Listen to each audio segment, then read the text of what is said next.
दोस्तों, एक बार द्वारका में भगवान श्री कृष्ण से मिलने के लिए उनके एक सखा आते हैं जो दूर मध्य देश में निवास करते थे।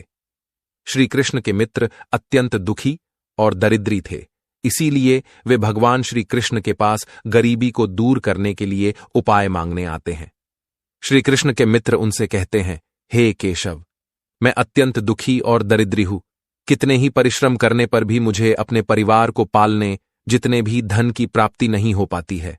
हे द्वारकाधीश, मैं आपके पास धन संपत्ति मांगने नहीं आया हूं, किंतु आप मुझे ऐसा कोई उपाय बताए जिससे मेरी दरिद्रता दूर हो जाए और मैं अपने परिवार का पालन कर सकूं। मैं किसी लोभ के कारण आपके पास नहीं आया हूं और ना ही मुझे धन चाहिए। मैं तो बस इतना चाहता हूं कि आपकी कृपा सदैव मुझ पर बनी रहे। कृपया मुझे मेरी गरीबी दूर करने के लिए कोई उपाय बताओ, मैं जीवन भर आपका ऋणी रहूंगा।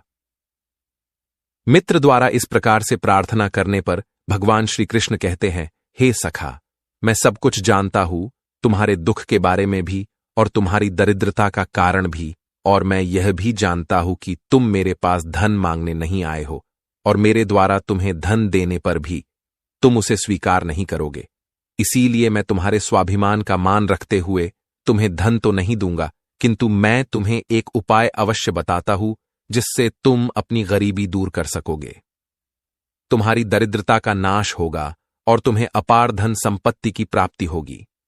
हे मित्र, इस अत्यंत महत्वपूर्ण धन प्राप्ति के उपाय को बताने से पूर्व मैं तुम्हें एक महान कथा सुनाता हूं जिससे सुनने मात्र से ही तुम्हारी सभी मनोकामनाएं पूर्ण हो जाएंगी, और जो उपाय मैं तुम्हें बताने जा रहा हूं उस उपाय को करके तुम्हारी दरिद्रता भी दूर हो जाएगी।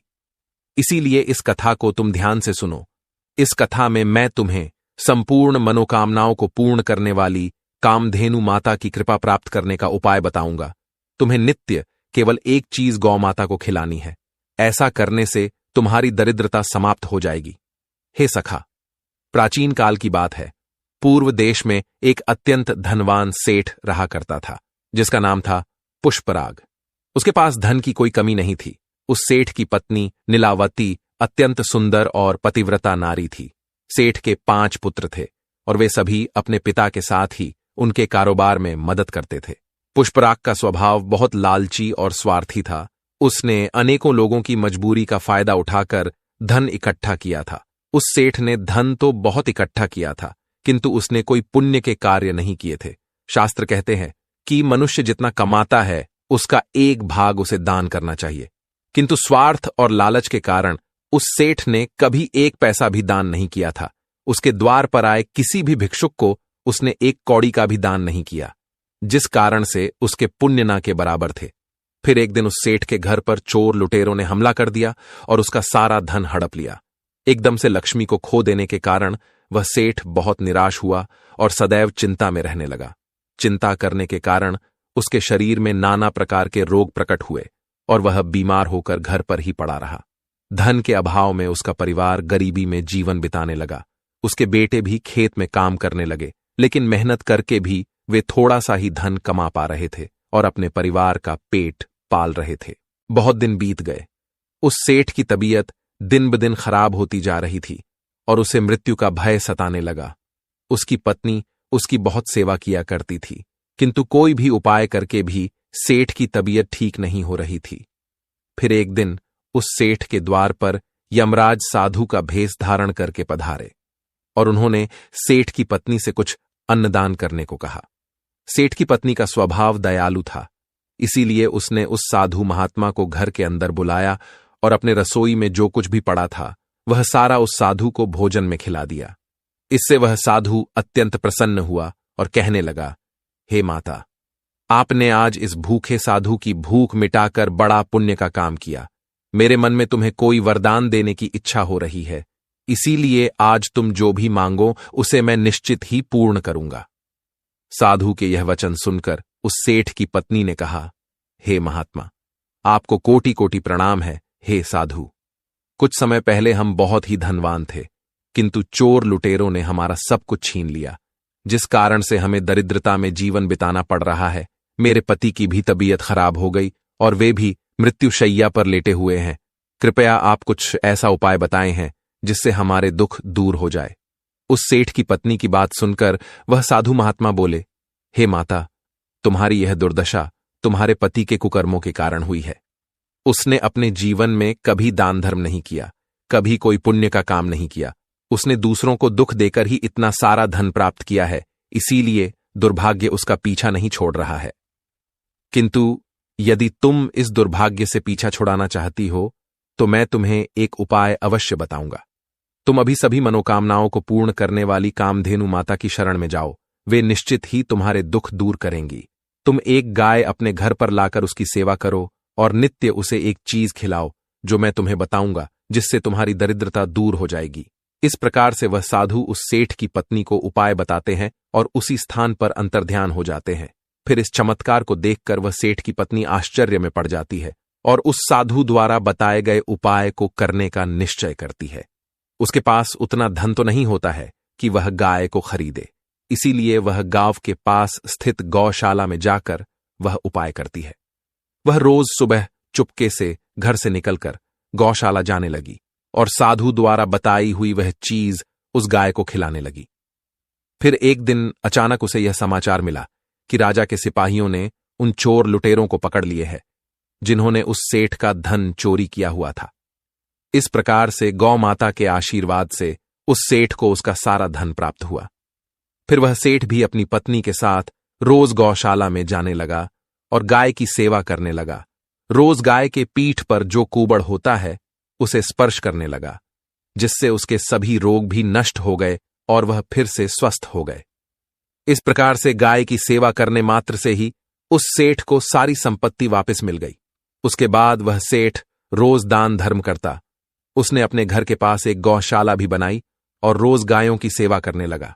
श्री कृष्ण कहते हैं, हे सखा, अब मैं तुम्हें बताता हूं गाय की सेवा कैसे करनी चाहिए और गाय को कौन सी चीज खिलाने से धन की प्राप्ति होती है। हे मित्र, शास्त्रों में गाय को माता कहा गया है और समस्त देवी देवता भी इनका पूजन करते हैं। गायों के 6 अंग गोबर, मूत्र, दुग्ध, दधी और घृत ये अत्यंत पवित्र और शुद्धि के साधन भी हैं। गोबर से बिल्व वृक्ष उत्पन्न हुआ, उसमें लक्ष्मी विद्यमान है, इसलिए इसे श्री वृक्ष कहा जाता है। गोबर से ही कमल के बीज उत्पन्न हुए हैं। गोमूत्र से गुग्गुल की उत्पत्ति हुई है, जो देखने में प्रिय और सुगंधि युक्त है, जो सभी देवों का आहार है। संसार में मूलभूत गोदुग्ध से उत्पन्न है। सभी मांगलिक पदार्थ दही से उत्पन्न हैं। घी से अमृत उत्पन्न होता है, जो देवों की तृप्ति का साधन है। गाय से ही यज्ञ प्रवृत्त होता है। गौ माता के शरीर में 33 कोटि देवी देवताओं का निवास होता है। गाय एक अत्यंत पवित्र, निर्मल, शांत, निष्पाप जीव है। ऋग्वेद में इसे संसार का पालन पोषण करने वाली कामधेनु माता कहा गया है। इसके दर्शन मात्र से मनुष्य के हजारों पाप नष्ट हो जाते हैं। इसीलिए कभी इस निष्पाप गौ माता पर अत्याचार नहीं करना चाहिए। गाय को कभी मारना नहीं चाहिए और कभी उन्हें कष्ट नहीं देने चाहिए। गाय को मारना शास्त्रों में सबसे बड़ा पाप माना गया है। जो मनुष्य गाय की निस्वार्थ भाव से सेवा करेगा वह सुख समृद्धि प्राप्त करेगा। जो स्त्री रसोई में बनी पहली रोटी गौ माता को खिलाएगी वह सदा सुहागिन और सौभाग्यशाली रहेगी। जो लोग अपने घर में गाय से प्राप्त पंचगव्य को घर में रखेगा उसके घर में कभी दुख दरिद्रता नहीं आएगी। जो व्यक्ति प्रतिदिन किसी न किसी तरह से गौ माता की सेवा करता है वह सबसे अधिक पुण्यवान बन जाता है। शास्त्रों में गौ माता को मां लक्ष्मी का रूप माना गया है, इसीलिए उनकी पूजा करने से दरिद्रता दूर होती है। प्राचीन काल से ही गौ माता की सेवा और संरक्षण करने की परंपरा चली आ रही है। कई आर्षि मुनि अपनी कुटिया में गायों का पालन करते थे तथा राजा महाराज गायों का दान करते थे। गायों के दान को सबसे बड़ा दान कहा गया है। गाय का दान करने से सभी जन्मों के पाप नष्ट हो जाते हैं और मनुष्य को मोक्ष की प्राप्ति होती है। गौ माता के दर्शन करना बहुत शुभ होता है। शास्त्र कहते हैं, रोज सुबह गाय के दर्शन होने से पुण्य की प्राप्ति होती है और सुबह गोबर के दर्शन होने से लक्ष्मी की प्राप्ति होती है। अगर किसी महत्वपूर्ण कार्य के लिए जा रहे हैं और अचानक ही गौ माता आपके रास्ते में आ जाती है तो वह कार्य निश्चित ही सफल हो जाता है। किसी भी यात्रा पर निकलते समय अगर गौ माता के दर्शन हो जाए तो वह यात्रा सुखपूर्वक पूर्ण हो जाती है, इसमें संशय नहीं है। कुंडली में यदि पितृदोष होता है तो अन्य उपायों के साथ साथ गौमाता को प्रतिदिन रोटी और घास खिलाने से लाभ होता है और पितृदोष से मुक्ति मिलती है। इसी तरह कुंडली में यदि शनि की 7.5 या महादशा है तो हर शनिवार और अमावस्या को काले रंग की गाय को घास या रोटी खिलाएं और उसकी पूजा करें। इससे शनि दोष कम होता है। गौमूत्र यानी कि गाय का मूत्र बहुत ही उपयोगी, पवित्र और स्वास्थ्य की दृष्टि से अत्यंत हितकारी होता है। आध्यात्मिक दृष्टि से तो गौमूत्र का महत्व है ही, साथ ही वैज्ञानिक और स्वास्थ्य की दृष्टि से भी गौमूत्र के बहुत से लाभ बताए गए हैं। गौमूत्र में बहुत से खनिज पदार्थ और स्वास्थ्य वर्धक तत्व होते हैं जो हमारे शरीर की शुद्धि करते हैं और बहुत से रोगों से भी बचाते हैं। साथ ही गौमूत्र छिड़कने से वातावरण में शुद्धता और पवित्रता व्याप्त हो जाती है। इसीलिए हमारे शास्त्रों में शरीर को निरोगी रखने के लिए प्रतिदिन गौमूत्र का सेवन करने तथा घर में गौमूत्र छिड़कने के लिए कहा गया है। कुंडली में शुक्र ग्रह की स्थिति को मजबूत करने के लिए ज्योतिष शास्त्र के अनुसार सुबह के भोजन में सबसे पहली रोटी निकालकर एक सफेद गाय को खिलाना शुभ माना जाता है। अगर कुंडली में बुध ग्रह कमजोर है या किसी कारण इसके दुष्प्रभाव झेलने पड़ रहे हैं तो हर बुधवार के दिन गाय को हरा चारा खिलाना शुरू कर दें। इससे बुध से जुड़े दुष्प्रभाव दूर होंगे और आपको तमाम समस्याओं का हल मिल जाएगा। अगर कुंडली में मंगल दोष है जिसके कारण आपके जीवन में कई तरह की परेशानियां हैं तो लाल रंग की गाय की सेवा करें। मंगलवार के दिन गाय का पूजन करें और उसे गुड़ और चने आदि खिलाएं। बृहस्पति ग्रह को जीवन के सभी मांगलिक कार्यों का कारक माना जाता है। ऐसे में अगर किसी व्यक्ति के जीवन में विवाह आदि मांगलिक कार्यों में विघ्न निर्माण हो रहे हैं तो उन लोगों को कुंडली में बृहस्पति ग्रह की स्थिति को मजबूत करने के लिए रोटी पर गुड़ और चने रखकर गाय को खिला देना चाहिए। इससे शुभ परिणाम प्राप्त होते हैं।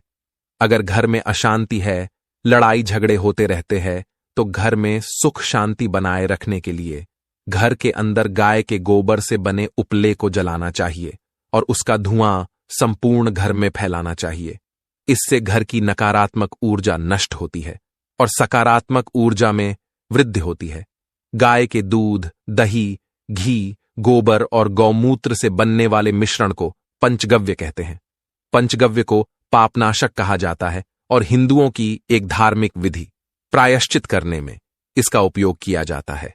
पंचगव्य को बनाने वाली सभी वस्तुएं अत्यंत उपयोगी होती हैं जो स्वास्थ्य के लिए लाभदायक तो है ही, साथ ही औषधीय गुणों से भी भरपूर है।